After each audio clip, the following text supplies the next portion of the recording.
Most people spend their entire lives reacting. They move when pushed, speak when provoked, and hand their power to anyone clever enough to pull their emotional strings. They think power is loud. It isn't. True dominance is quiet, a calculated, invisible framework that controls a room before a single word is spoken. Look closely at the people who sit at the top of the pyramid. They don't have superior strength or intelligence. What they have is mastery over four invisible pillars of human nature: time, tongue, temper, and trust. These aren't virtues, they're the four laws of strategic dominance. Master them and the world bends to your will. Ignore them and you stay a pawn, used by people who understand your own nature better than you do. We live in an age of hyper-reactivity. The average person is an open book, leaking information, chasing validation, exploding at the smallest provocation. Insult them, they react in anger. Feel insecure, they overtalk. Feel impatient, they rush into bad deals. Feel lonely, they hand out trust to the nearest smiling face. This is the blueprint of weakness, and it makes you predictable. Machiavelli said it best: a prince who cannot control himself can never control his subjects. If your reactions are automatic, you are programmable. The four laws that follow exist to break that programming, to turn you from a reactive participant into the architect of your own environment. The first law is the mastery of time. In the game of power, time isn't a measurement, it's a weapon. Weak people rush. They scramble to reply, chase meetings, chase outcomes, and every bit of that urgency is a silent confession of weakness. It tells the world you're not in control. The master of power treats time like a warden treats a prison. Refuse to rush, and you force the other side to move first. Making people wait isn't rudeness, it's leverage. It breeds anxiety and self-doubt in them while you stay still, observing. Urgency is a vulnerability your opponents will exploit to make you reckless. Master the delay, and you establish an unspoken hierarchy. Your time is worth more than theirs. The second law is the mastery of the tongue. Your mouth is either the gatekeeper of your power or the leak that sinks your empire. Most people can't stand silence. They over-explain, they brag, they reveal insecurities just to keep talking. Every extra sentence is leverage handed to your opponent. Robert Greene said it plainly: the more you say, the more common you appear, and the more likely you are to say something foolish.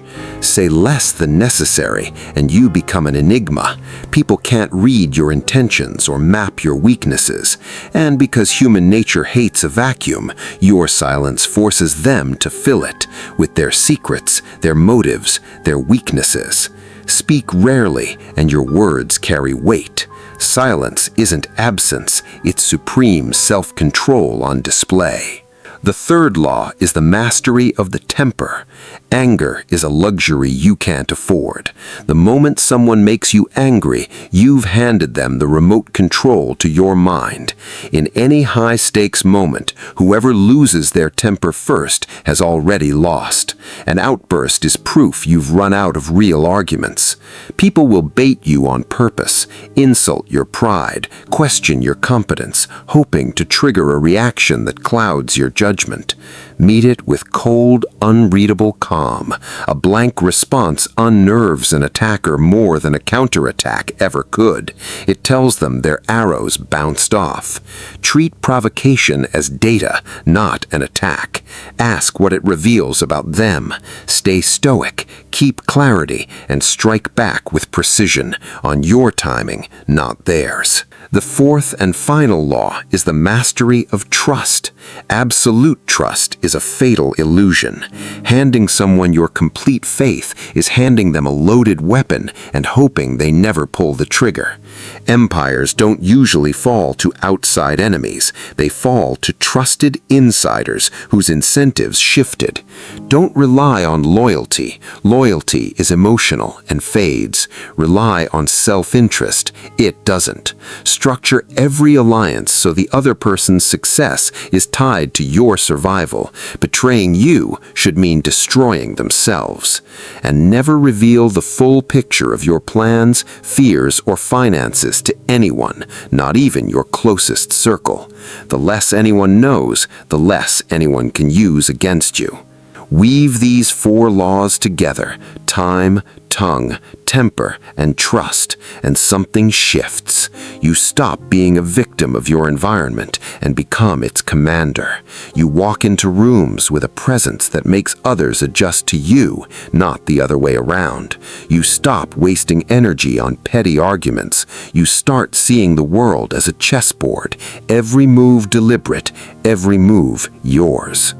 The people who never learn these laws will keep wondering why they're always being used, why they stay stuck, why their life feels like an emotional loop.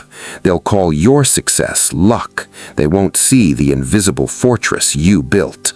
Power isn't given, it isn't inherited, it's taken by those disciplined enough to master themselves before they try to master the world. That starts today with brutal honesty about your own weaknesses. If this hit home, subscribe now so you don't miss the next law. Drop architect in the comments if you're committed, or drop your biggest question about human nature. We'll break it down next video.